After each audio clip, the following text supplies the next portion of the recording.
Il était une fois, dans le grand royaume du Saloum Faté au Sénégal, vivait une jeune servante aveugle nommée Aminata. Bien qu'elle ne voyait rien, elle balayait les couloirs du palais royal avec une précision incroyable, comme si chaque pierre lui parlait au bout des doigts. Un jour, le grand saltigué, le chef spirituel du royaume, fit une annonce qui choqua tout le monde. Il choisit Aminata, la servante aveugle, pour devenir la servante personnelle du prince Malik, le fils du roi Madienne. Les murmures se répandirent comme une traînée de poudre. « Pourquoi une fille aveugle ?» disèrent les femmes du village. « Dans tout le Saloum, il y a des centaines de belles jeunes filles avec de bons yeux. » Ces murmures se transformèrent bientôt en révolte. Le village tout entier exigea que la servante soit remplacée par Ndeye Sokna. Elle était la fille du grand notable Serigne Babacar, un homme puissant qui rêvait depuis toujours de voir sa fille épouser le prince et devenir reine. Alors que la foule en colère s'était rassemblée devant le palais, le ciel s'assombrit soudainement. Le vent se mit à rugir et un éclair frappa un baobab sacré, l'arbre des ancêtres. Une voix puissante, comme le tonnerre, retentit dans le ciel, remplissant les cœurs de terreur. « Ne touchez pas à cette fille, elle est celle que les ancêtres ont choisie. Quiconque lui fera du mal, le royaume tout entier en paiera le prix. » Prise de panique, la foule se dispersa en tremblant. Plus personne n'osa prononcer un mot contre la décision. Même le roi, face à ce signe divin, n'osa plus remettre en question le choix du saltigué. Aminata fut donc conduite au palais. Mais ce qui l'attendait là-bas n'était pas du tout la paix. Le prince Malik la détestait profondément. Depuis son enfance, il rêvait d'avoir une servante magnifique, une femme qui, comme dans les contes anciens qu'on lui racontait, deviendrait peut-être un jour la future reine à ses côtés. Mais en voyant Aminata, privée de la vue, incapable d'admirer sa beauté princière, son cœur se remplit d'une colère noire. « Une aveugle ?» cria-t-il, humilié. « Est-ce cela tout ce que je mérite? Pas une femme belle, pas une femme parfaite, quelle honte !» À partir de ce jour, il décida de rendre la vie d'Aminata insupportable. Il se moquait d'elle devant ses amis. Il renversait exprès de l'eau sur le sol qu'elle venait tout juste de nettoyer avec tant de soin. Il la forçait à porter de lourdes calebasses d'eau, espérant la voir trébucher. Il riait à gorge déployée lorsqu'elle perdait l'équilibre. Mais Aminata tombait rarement. Elle se déplaçait dans l'immense palais avec une aisance déconcertante, comme si elle voyait mieux que tout le monde. Ses doigts reconnaissaient chaque mur, chaque colonne, chaque creux dans le sol. Les gens au palais commencèrent même à murmurer intrigués. Une aveugle qui voit mieux que ceux qui ont des yeux. Qu'est-ce que cela peut bien vouloir dire? Puis vint le jour de l'accusation. Un matin, le prince Malik se mit à hurler dans tout le palais. « Mon sceau royal a disparu, le sceau que mon père, le roi, m'a donné pour mes 18 ans. Il y a un voleur dans ce palais. » Et soudain, il pointa un doigt accusateur sur Aminata. C'est elle. Elle connaît chaque recoin de ce palais comme sa poche. Elle a sûrement pris mon sceau pour devenir riche. Tous les regards se tournèrent vers la jeune fille. Aminata, elle, resta parfaitement calme, silencieuse, comme si les accusations ne l'atteignaient pas. Les gardes royaux fouillèrent sa petite chambre de fond en comble. Ils ne trouvèrent rien. Le prince, fou de rage, entra lui-même et retourna le peu d'affaires qu'elle possédait. Toujours rien. Pourtant, il était certain de ce qu'il avait fait. La veille au soir, il avait lui-même glissé le seau sous la natte où elle dormait pour la piéger. Furieux et déconcerté, il retourna dans sa propre chambre. Et là, posé bien en évidence sur son propre lit, se trouvait le sceau royal. Un frisson glacé parcourut son échine. Il savait ce qu'il avait tenté de faire, et il savait que ce sceau n'était pas revenu là tout seul. Pour la toute première fois de sa vie, le prince Malik eut peur. À partir de ce jour, un phénomène étrange se produisit. Tout le mal qu'il essayait de faire à Aminata se retournait contre lui. Un jour, il renversa de l'eau pour la faire glisser. Mais c'est lui qui tomba lourdement, se blessant la cheville.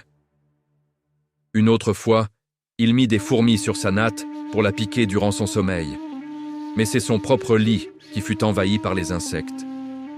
Il lança même du sable dans son repas, mais un coup de vent soudain ramena tout le sable sur son propre visage. Le prince devenait de plus en plus nerveux. Il était clair pour lui que les ancêtres protégeaient cette jeune fille aveugle. Pendant ce temps, Ndeye Sokna, la jeune femme que le village voulait voir à la place d'Aminata, était devenue la compagne privilégiée du prince. Jalouse et méprisante, elle ne supportait pas la présence d'Aminata au palais. Une nuit, elle la confronta dans la grande salle du trône, vide et silencieuse. « Tu vas quitter ce palais », lui dit-elle d'une voix menaçante. « Sinon, c'est ton cadavre qui le quittera. » Aminata répondit avec son calme habituel. « Si les ancêtres veulent que je parte, alors je partirai. Mais si ce sont eux qui m'ont choisi pour être ici, personne, pas même toi, ne pourra m'enlever de ce lieu. » Folle de rage face à cette sérénité, Ndeye Sokna la poussa violemment. Aminata perdit l'équilibre et tomba, assise sur le trône royal. Ndeye Sokna vit là l'occasion parfaite. Elle courut hors de la salle en hurlant « Abomination ! L'aveugle s'est assise sur le trône du roi !» Dans le royaume de Saloum Faté, c'était un crime capital, puni de mort. Le roi, furieux de ce sacrilège, ordonna immédiatement son arrestation. Aminata fut jetée en prison. Ndeye Sokna jubilait. Elle pensait enfin avoir gagné. Pour s'assurer de la mort de sa rivale, son père, le notable Sering Babakar, alla trouver un puissant marabout noir au plus profond de la forêt. Il lui demanda « Je veux que tu tues cette fille. Ma fille doit devenir reine. » Le marabout accepta le marché.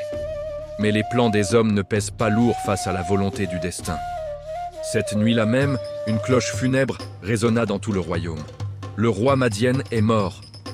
La loi du Saloum était formelle, un nouveau roi devait être couronné dans les 24 heures. Le prince Malik se prépara, certain d'être le successeur. Ndeye Sokna, à ses côtés, rayonnait. Elle se voyait déjà reine du Saloum. Le lendemain, le jour du couronnement, tout le royaume était rassemblé. Le grand saltigué s'approcha du prince Malik et plaça la couronne sacrée sur sa tête. Soudain, le prince poussa un hurlement de douleur, comme s'il était brûlé vif. La couronne glissa de sa tête et tomba sur le sol. Ses mains tremblaient. On essaya une deuxième fois. Et une deuxième fois, la couronne refusa de rester sur sa tête. Un silence de mort s'abattit sur la cour. La couronne du Saloum, l'artefact des ancêtres, avait rejeté le prince. Le saltigué se tourna alors vers la foule et sa voix résonna. La dernière personne n'a pas été testée. Il ordonna qu'on amène Aminata. Quand elle sortit de prison, les lourdes portes s'ouvrirent d'elles-mêmes devant elle. Un vent doux se leva, comme un signe des esprits. On fit avancer Aminata devant le peuple. La foule murmurait, incrédule. Une servante aveugle. C'était impossible. Pourtant, le saltigué prit la couronne et la posa délicatement sur la tête d'Aminata. Et à cet instant précis, un miracle se produisit. Ses yeux s'ouvrirent. Pour la première fois de sa vie, Aminata vit le monde. La lumière, les couleurs, les visages stupéfaits autour d'elle. Et la couronne, elle, resta parfaitement en place sur sa tête, brillant de 1000 feux. Le saltigué s'écria alors pour que tous l'entendent. Voici la véritable héritière du roi. La fille aînée, la sœur jumelle du prince. La foule, comprenant enfin, tomba à genoux. La vérité était là, éclatante. Aminata était née quelques minutes seulement avant Malik. Mais une ancienne prophétie disait « La première fille du roi mettra fin à son règne ». Terrifié, le roi Madienne avait ordonné qu'on abandonne le bébé dans la forêt pour déjouer le destin. Mais un chasseur au grand cœur l'avait recueilli et élevé, et le destin, plus fort que tout, l'avait finalement ramené au palais. Malik, réalisant l'horreur de ses actes et la grandeur de sa sœur, tomba à genoux devant elle, en larmes. « Pardonne-moi », sanglota-t-il. Aminata posa sa main sur son épaule avec une douceur infinie. « Tu es mon frère. Je ne veux pas ta chute, seulement ton changement. » Et c'est ainsi qu'Aminata devint la première reine régnante du royaume de Saloum Faté. Une reine juste, une reine courageuse, une reine humble. La servante aveugle, méprisée et humiliée, devint Aminata la lumineuse, une reine dont le nom ne s'effaça jamais de l'histoire du Sénégal. Comme le dit un proverbe sénégalais, « Destin Boussa Banyuko ».